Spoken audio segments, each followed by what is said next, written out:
Welcome to How to Become a Stand-Up Comedian in 2025. New York edition, okay? I'm from New York, so this advice could be taken in any city because I've definitely been to places and looked up using these same things, open mics, comedy, all that stuff.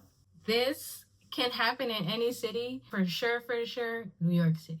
I've definitely told other people how to become a comedian and look up mics and all this stuff for other cities, which is usually the same approach. However, New York is the only city where it's like 8,000 open mics and shows happening in one day, hour by hour. That's why people love it so much. People love New York for comedy because it's gritty, but it's a lot of opportunity to get on stage. A little bit about me. I've been a stand-up comedian since 2012, September, California. I started out in California. Then after a bit, I moved back to New York, and then I was doing comedy in New York City. Two different sides of the world. I've tried everything. See, I can make this video because I've tried everything that everyone in the comedy game tells you need to do to become a comedian. So it was a lot of trial and error. I did it so you didn't have to. I could finally use that line people use. 10, 100 million years, because that's what it feels like sometimes. Of trial and error so you don't have to, okay? I also wrote an ebook, How to Make Money as a Stand-Up Comedian Online with Little to No Followers. Okay, yeah, I know it's a long title, but it's good. And I talk about my comedy experiences and how you could start making merch and doing all of that right now. Do it now. Start where you are, okay? People think you gotta, you know what we do as people? When I get this, I'll do that. When I get this, I'll do that. Do it now. Do it now. Whatever you're doing, I don't care. This book is good for anybody, any business, okay? Not just comedy. Start where you are. Drop them projects. Whatever. What you waiting for? Life is too short to be waiting around for somebody to fund your project. You better figure it out. Anyways, yeah. I've tried everything. I even made a Eviana, but for stand-up comedy, you know? Yeah. Anyways, coming in at number 1, build your online presence. Okay, build your online presence. Do the skits, do the sets. Start talking now. Make videos. The best part of online is you can make any kind of video you want, and nobody can tell you what to do. Start online. Okay, so when I was doing comedy, first I was hardcore in person, right? But then I started seeing the trends early on, like I need to have my own thing going on and still go outside, right? This was before the internet was going really crazy. So I was just building stuff up on the internet, and it got me a lot of things. Spots. People started to know me in Brooklyn or whatever, which is pretty, to be known somewhere, it was pretty crazy. People stopped me in the train station, like, oh, you Club Kimmy from online? Build your stuff online. I was doing it even when people was telling me that it was crazy. I would also do sets and record them and put bits of it online. My opinion on this changed through the years because I do feel like now we're in an era where people will take your whole thing and use it like it's theirs. You know, like that TikTok era of people just reformulating what you did. I don't know if I would put a full set out. I would put bits of it. Like, don't go too crazy. But I also always felt that it's your insurance. So if you put a bit out and someone takes it, you put it first. You have proof that you put it first. So do as you want. Create your own thing, okay? Go to the open mics. Record that. Do the bits. One thing I noticed the comedians do a lot is wait around. So if you could avoid that, I think you'll be on top quick. Like, comedians love waiting around for someone to discover them, for an agent, for booking at the club, for the club to book them for something. Do that stuff before you even do that, because it'll also build confidence in your comedy, because you know you're not depending on just being outside. Like, depend on yourself. This is a very selfish industry. Very selfish. I was trying to do the whole community thing with people. I had so many different mix-ins and communities with people, but I remember this one time this comedian told me this is a one-man sport, and I was like, Well, damn it, you're right. You're right. Back then, I was like, oh, you so shady. I was just trying to work together like normal, regular people do. But this is a one-man sport, so treat it as such. But be nice. I never understood the meanies. Number 2, go to open mics. Now, finding open mics is really not hard in New York City, especially Facebook groups. You could look up stand-up comedy Facebook groups in New York City, and it's so many, so packed, so many open mics, minute. You could book comedians off of there. I definitely put my little ad to book a comedian for my show before in Facebook comedy groups. They're so big in New York City. I'm sure other states have Facebook groups, but the ones in New York are huge. Okay? Facebook group, open mic websites. Badslava.com. I can't believe it's still around. It's been around since I started. That's a long time. And it's been around before I even started. Damn it. That's still around. It's always like I think it's a quote on their website, call before you haul. You should always double check the listings to see if that mic is still on that day or still exists. But for the most part, yeah, during the pandemic, there was, us comedians are crazy, especially in New York City.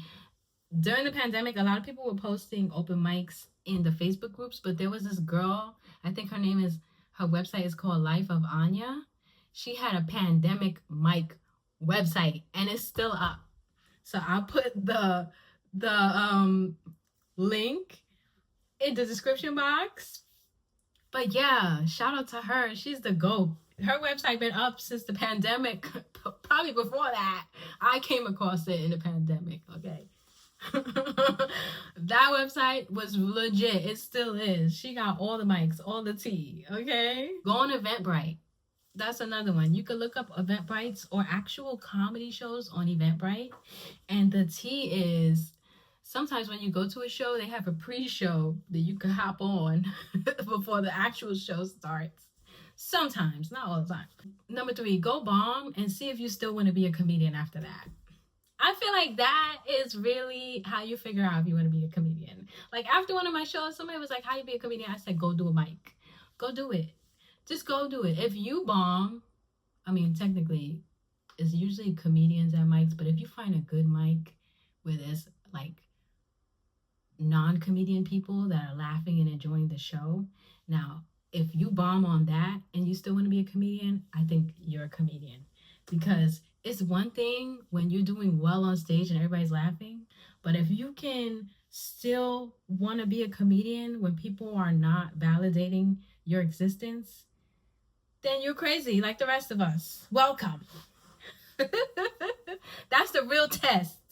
Because if you only like it when it's going well, we got news for you. The same set you could do on Monday could bomb on Tuesday, okay? Comedians bomb every day, be merch. I got it. Pick it up. That's where my merch was born. 4, record your sets. Record the voice audio. Listen to it. Fix it. Go do it again. Now, don't prematurely put your sets out if you really care about them. If it's just like a throwaway joke that is not going to be super important for your whole set, put those out.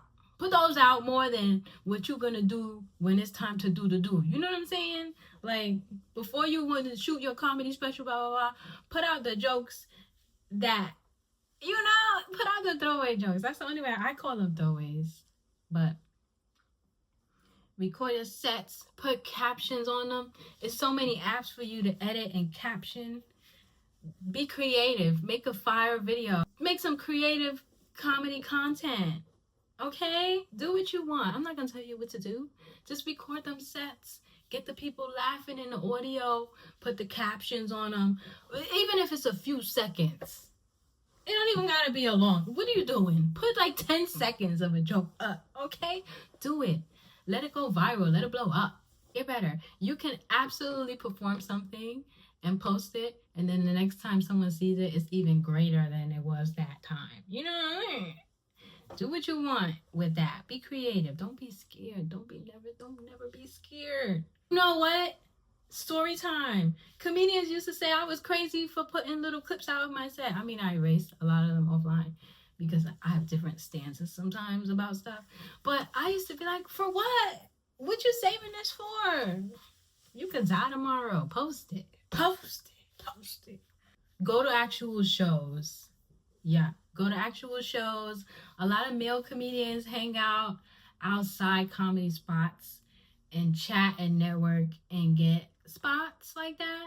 I'm a female, so I really didn't do that much. I don't like stand around in people's face for things. That's why I also, the first one, number one was build yourself on the internet so you don't have to do things like that. But that's absolutely something you can do, especially if you're a guy. Oh my God, if I was a guy, I'd be doing that all day. I'll be networking all day, but I'm just not, people are not looking at me with the same eyes. You know what I'm saying? Produce your own shows, okay? Once you start going to open mics and stuff, that money adds up, okay? Buying a drink, paying $5 for a spot, it definitely add up fast. For something from a business perspective, you're putting out and what you're getting back is your content.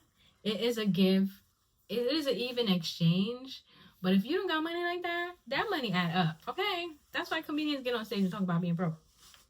It's true. You gotta pay to do something free. You know, you know what I'm saying? Like, depending on your budget, go to shows, look at open mics, see how they run and stuff like that. Don't steal their steez, but then create your own. Find a spot on a night that's not that busy. Try to get their non-busy nights so they won't feel like you running up their bags. You could get people into your thing. I produce comedy shows and open mics.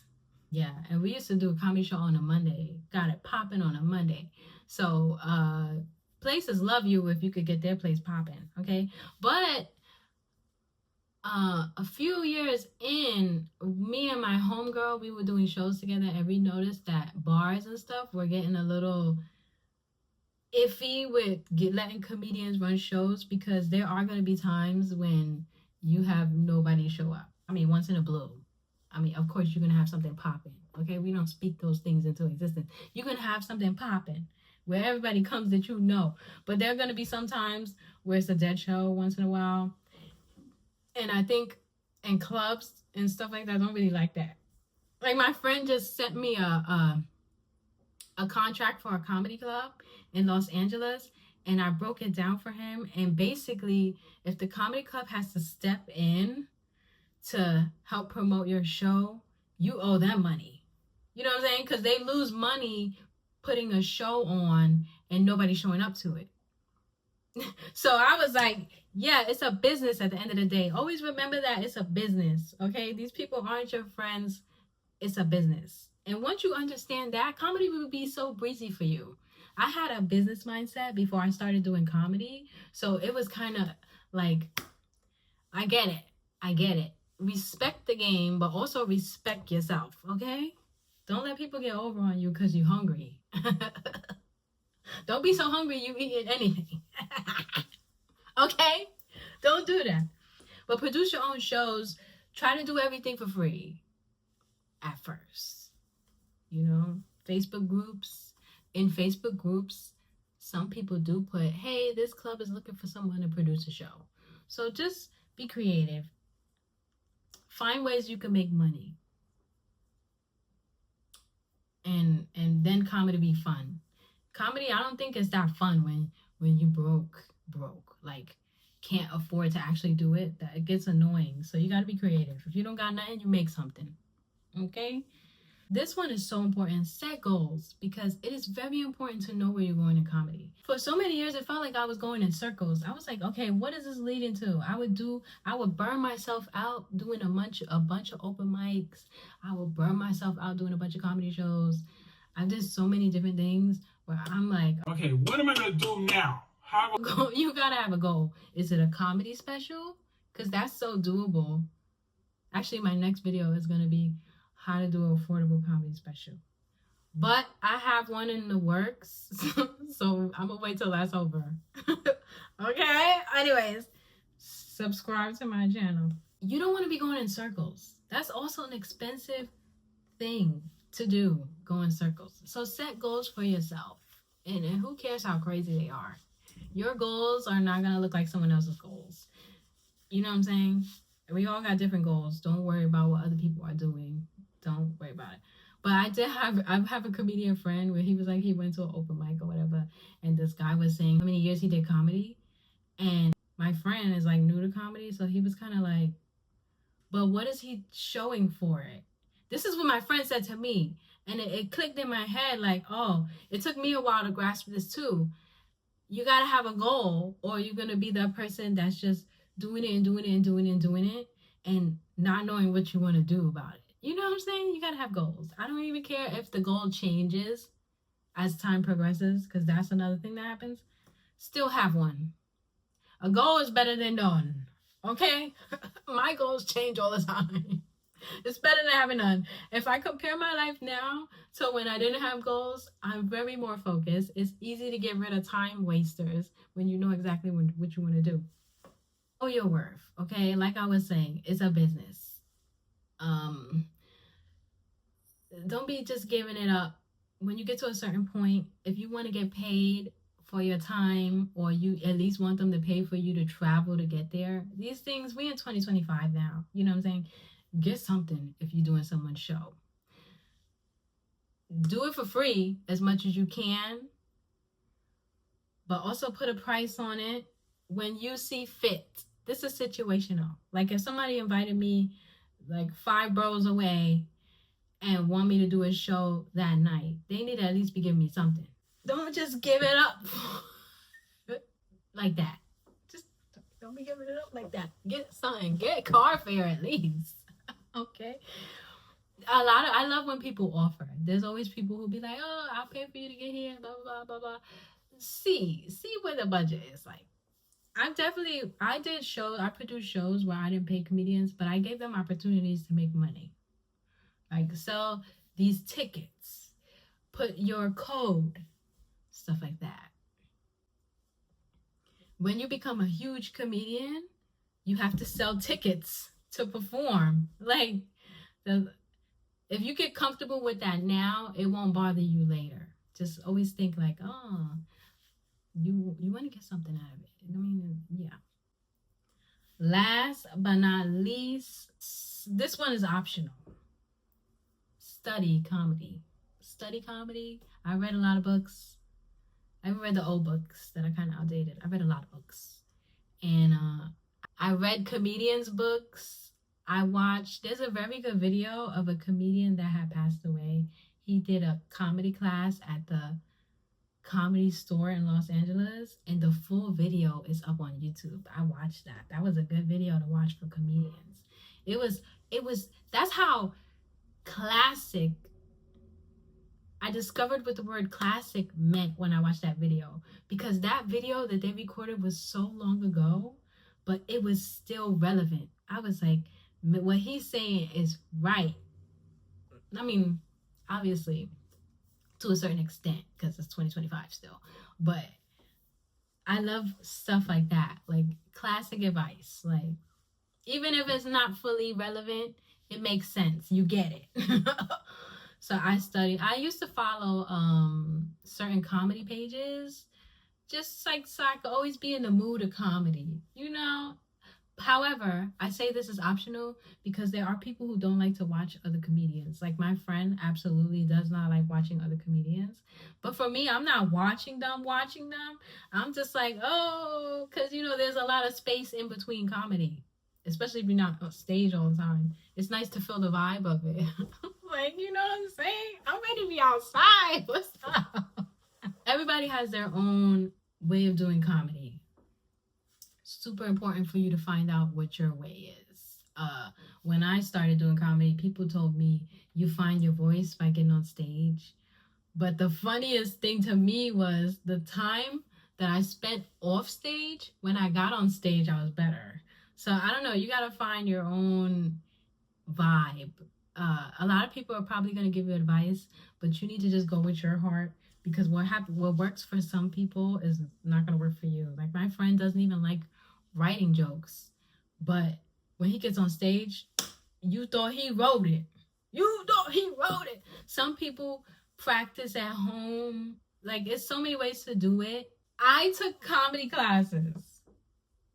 Comedy classes, people do not like comedy classes, but comedy classes are so much fun. If you're starting out, honestly, I would just go to a comedy class in a good club. Like a comedy class in a good club, because at the end of the class, you get to do a bringer show where you bring your friends, and the video is just so good because it's your first time. You got that first time spirit. You recording it. Your friends are there. It's the first time they saw you perform. Everybody's cracking up. They can't believe you became a stand-up comedian. And then you got this beautiful tape that you could use to market yourself early. You know what? Skip all this advice. Take a comedy class. Learn. You get to be comfortable. Get comfortable on stage. I took 2 comedy classes in California. Adam Barnhart, his class was in a clown studio. And I was terrified of clowns and still went. And then our last performance was at the Comedy Store. He had a show in there. And then I took this other guy, Matt Taylor's comedy class, and his was in the Comedy Store. So, in Los Angeles. So find your own comedy classes and do research. I'm just telling you the ones I went to. A lot of people don't think classes and stuff are necessary, but I think you should do it all. If you got the money, do it. What you got to lose?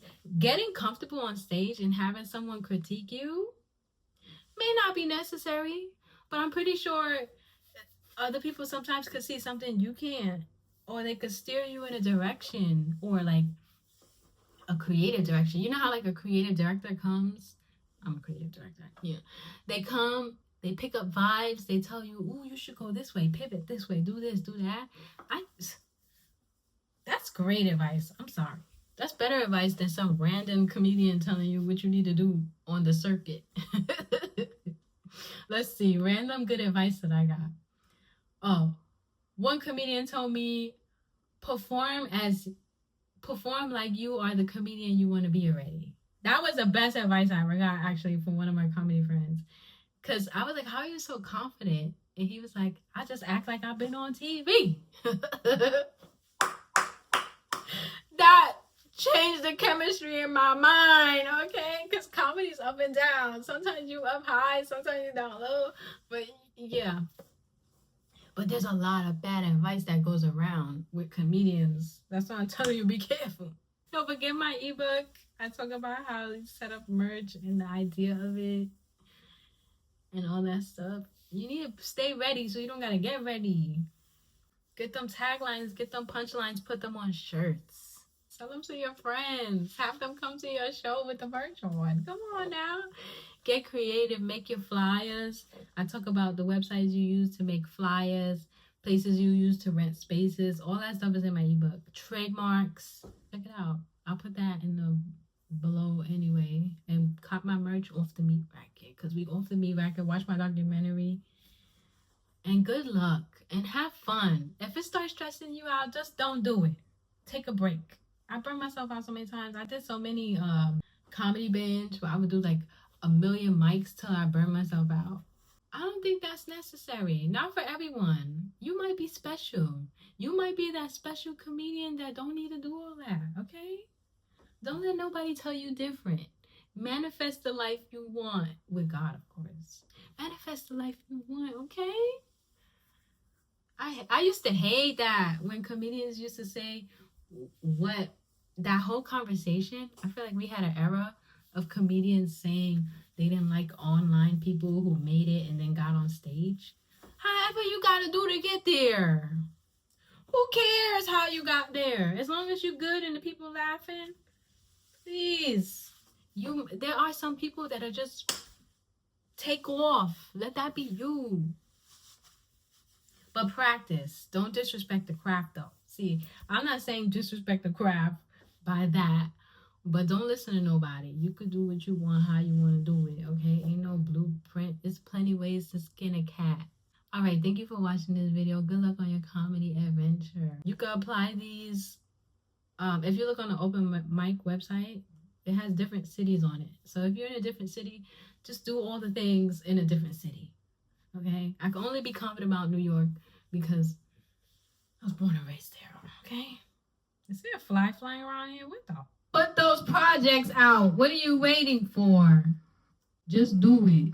And if you use my advice, come back in these comments and tell me how it felt. Thank you. Come again.